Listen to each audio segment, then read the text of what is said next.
मक्का के खेत में चंड्यूल चिड़िया ने अपना घोंसला बनाया था। वो अपने बच्चों के साथ उस घोंसले में रहती थी। मक्के की फसल तैयार होने और कटने तक उनका घोंसला सुरक्षित था।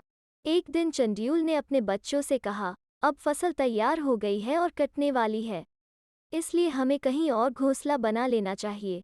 दूसरे दिन किसान खेत में आया। उसने किसी से बातचीत करते हुए कहा, कल मैं अपने रिश्तेदारों को बुलाकर फसल की कटाई करूंगा।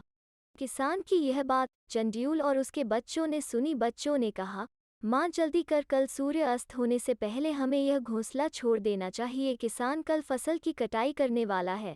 माँ ने कहा, घबराने की बात नहीं, कल वो फसल की कटाई शुरू ही नहीं कर सकता। दूसरे दिन किसान खेत पर आया। उसका कोई भी रिश्तेदार उसकी मदद करने नहीं पहुंचा था, इसलिए वो खाली हाथ वापस चला गया। जाते जाते उसने कहा, कल मैं अपने पड़ोसियों को बुलाकर लाऊंगा और फसल की कटाई जरूर करूंगा।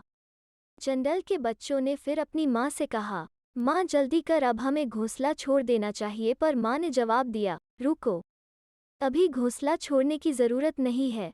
अगले दिन ठीक वही हुआ जैसा चंड्यूल ने सोचा था। किसान का कोई भी पड़ोसी उसकी मदद करने नहीं पहुंचा। मगर इस बार किसान ने कहा, अब दूसरों के भरोसे बैठे रहने से काम नहीं चलेगा। कल मैं खुद फसल की कटाई करूंगा। यह सुनकर चंड्यूल ने अपने बच्चों से कहा, अब हमें तुरंत इस घोंसले को छोड़ देना चाहिए, क्योंकि कल किसान जरूर फसल की कटाई करेगा। शिक्षा, अपना काम अपने ही भरोसे होता है।